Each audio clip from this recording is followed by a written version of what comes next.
Đây hiệu ứng của dàn nháy này mọi người này.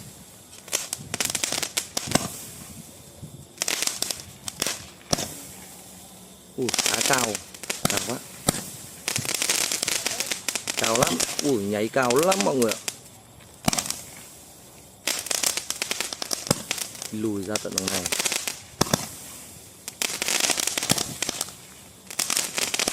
Em Kiên đốt dàn nháy 2025 nhá.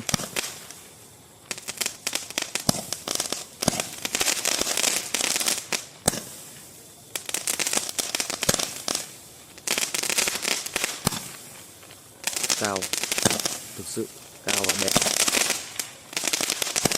Giòn, nổ giòn, rất là to.